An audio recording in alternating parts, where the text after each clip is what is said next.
Вітаю, шановныя! У мінулай лекцыі-размове я памыліўся, аддаўшы ўнучку Вітаўта Вялікага Анастасію Васильевну у жонкі Уладзіміру Альгердавічу. З кім не бывае. Яна мне нават прыснілася узлаваная, што я ажаніў яе са сваім свёкрам.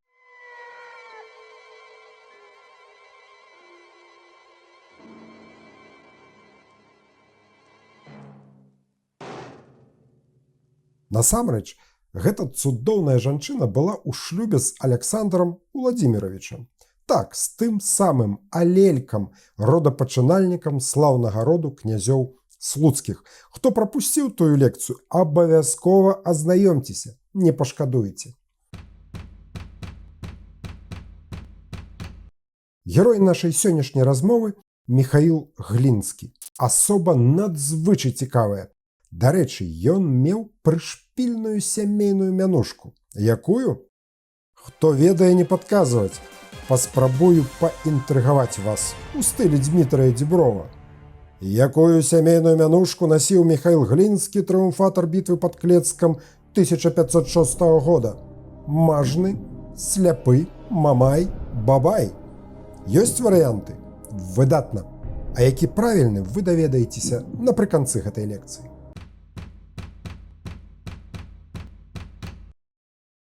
Міхаіл Глінскі. Зігзагі яго лёсу нагадваюць амерыканскія горкі.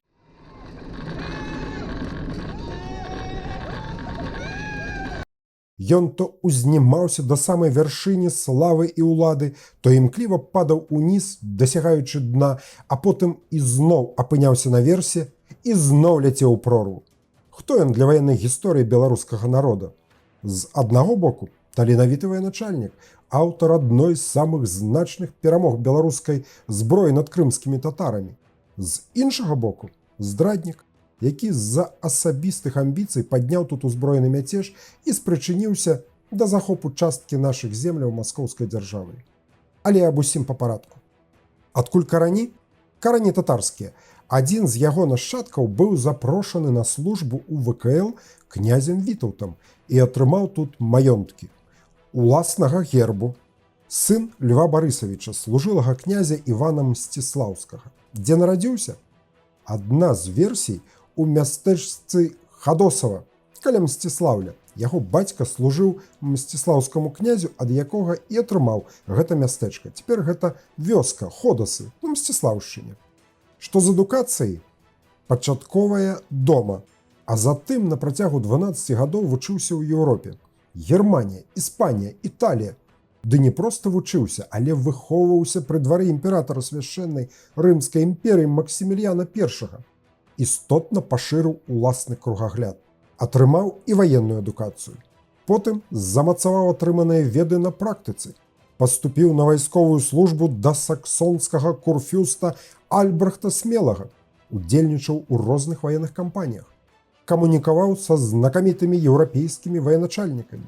У 1499 годзе, падчас вайны супраць непакорных фрызаў у Фрысландыі, правінцыі Нідерландаў, праявіў храбрасць, чым прыдбаў сабе слаўнае імя.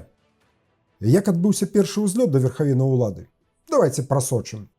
Назаўжды вярнуўшыся ў ВКЛ, адразу заняў высокае становішча пры двары вялікага князя Аляксандра Ягелончыка. Стаў яго найбліжэйшай асобай, фаварытам, імкліва узвысіўся ў іерархіі. Акрамя шматлікіх высокіх дзяржаўных пасадаў нават узначаліў Віленскі манетны двор. Паспяхова займаўся і вайсковымі справамі. З Еўропы Міхаіл Глінскі вярнуўся як вопытны дасведчаны воін. Ён набыў неабходныя веды ў розных галінах ваеннага майстэрства ад тактыкі вайны стратэгіі да фартыфікацыйнага будаўніцтва. Прадметам асаблівага захаплення Міхаіла Глінскага з'яўлялася артылерыя. На пасадзе надворнага маршалка арганізаваў сапраўдную прыдворную гвардыю, вайсковую эліту ВКЛ. У 1501 годзе выпраўляўся ў Венгрыю. Адной з мэтай была вярбоўка рацаў, аддзелаў лёгкай кавалерыі. Некаторыя даследчыкі лічаць, што з'яўленне лёгкай кавалерыі, будучай гусарыяй на землях ВКЛ, у значнай ступені звязана з досведам і ініцыятывай Міхаіла Глінскага. У 1504 годзе Глінскі стаў дзедзічам Турава. Гэты горад ён атрымаў навечна з правам будаўніцтва замка, які і пабудаваў. У жніўні 1506 года пад Клецкам адбылася знакавая падзея. Якая? Дакладваю.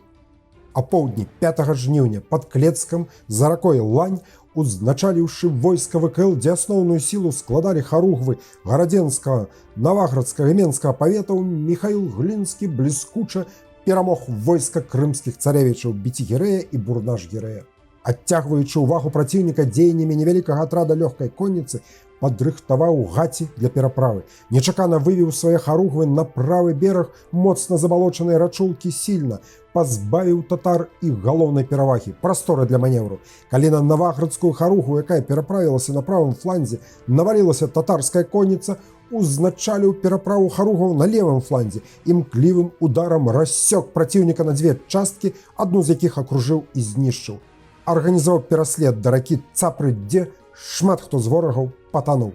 Вызваліў каля 40 000 палонных. У Вільню Глінскі вяртаўся як трыумфатар. Гэта быў яго зорны час, пік славы. Але лёсам было наканавана падзенне. У 1508 годзе Міхаіл Глінскі узнімае мяцеж. Чаму стаў мяцежнікам? Звычайная справа, інтрыгі, нагаворы, зайздрасць. З-за чаго разгарэўся канфлікт паміж Міхаілам Глінскім і троцкім ваяводам Янам Забярэзінскім, існуюць розныя версіі.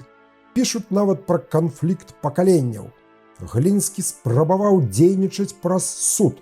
Звяртаўся асабіста да новага вялікага князя літоўскага Жыгімонта Старога, але ўсё безвынікова. Не хапіла халоднага розуму. Эмоцыі перамаглі. Аперацыя пад умоўнай назвай «Помста» была не толькі дэталёва распрацавана, але і дасканала праведзена. 2 лютая 1508 года установлено дакладнае месцазнаходжанне Яна Забярэзінскага. Імклівы марш на чале 700 коннікаў пад гародню. Начны напад. Сонны ваявода быў выцягнуты з ложка і абезгалоўлены. Адсечаную галаву па загаду Глінскага кінулі ў мясцовы стаў. Гэта быў пачатак бунта. Затым войскі Глінскага захапілі Мазыры-Бабруйск, учынілі аблогу Менска і Слуцка. Пасля было заключэнне пагаднення аб сумесных ваенных дзеяннях з вялікім князем маскоўскім Васілём III, якому Глінскі прысягнуў на вернасць. Ці могуць такія пачуцці, як крыўда і помста, быць апраўданнем здрады айчыне? Не. Але Глінскі здрадзіў. Здрадзіў сваім былым суайчыннікам. Гэта было падзенне. Некаторыя даследчыкі апраўдаюць яго тым, што збіраўся стварыць незалежную ад Вільні, Варшавы і Масквы сваю дзяржаву са сталіцаю Кіеве. Можа і так, але ж не стварыў і працягваў служыць кіраўніку суседняй краіны. У 1514 годзе захапіў і аддаў пад маскоўскую ўладу Смаленск. Быў падмануты маскоўскім князем, што атрымае Смаленск пад сваё ўладанне. Честно-честно? Честно-честно. Калі зразумеў, што ашуканы, то, напэўна, хацеў выправіць сваю памылку. Таемна напісаў вялікаму князю літоўскаму Жыгімонту Старому, што гатовы вярнуцца. Перапіска была перахоплена. Трапіў у маскоўскую турму. Канец? Магчыма. 12 гадоў за кратамі. Дно. Але лёс даў чарговы шанец. Жонка бяздзетнага Васіля III становіцца Алена Глінская, родная пляменніца мяцежнага князя. Была прыгажуня. Нарадзіла сыноў. Немалады маскоўскі князь выконваў любое пажаданне маладой жонкі. Царица. Глінскага вызвалілі. І зноў імклівы рух уверх. Ці думаў ён у гэты час пра былую радзіму ВКЛ? Не ведаю. Але кар'ера на чужыне пайшла ў гору. І вайсковая, і дзяржаўная. Стаў ваяводам, камандаваў конніцай, хадзіў на Казань. Праз сапраўднае сяброўства з Васілём III максімальна наблізіўся да дзяржаўных спраў маскоўскага княства. Пасля смерці маскоўскага князя увайшоў у склад Вялікай думы пры Алене, рэгеншы пры яе малалетнім сыне Іване IV, тым, што пазней стане Іванам Васильевичам Грозным. Ён ізноў на вяршыні спрабаваў усталяваць уласную гегемонію на маскоўскім двары. Вось яна, улада! Але шчасце было нядоўгім. У 1534 годзе трапіў пад каток інтрыгаў маскоўскіх баяраў, у чарговы раз кінуты ў вязніцу, дзе яго замарылі голадам.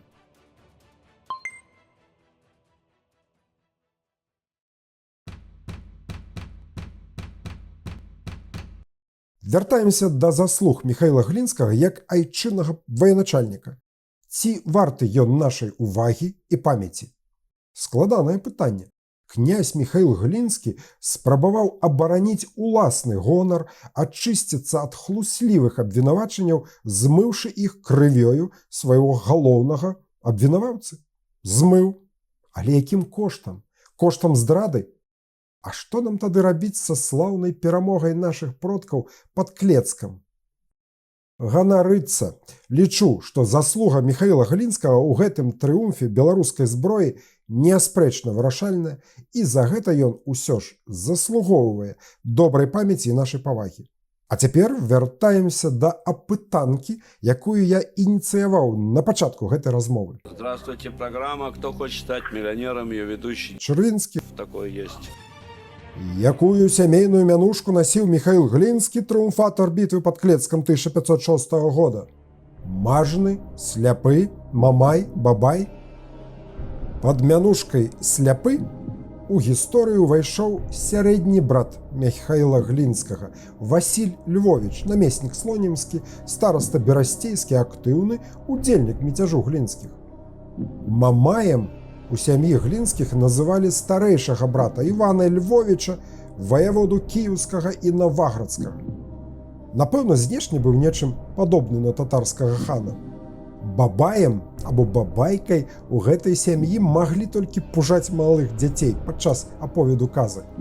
А вось будучага пераможцу над крымскімі татарамі Міхаіла Глінскага з дзяцінства называлі мажным.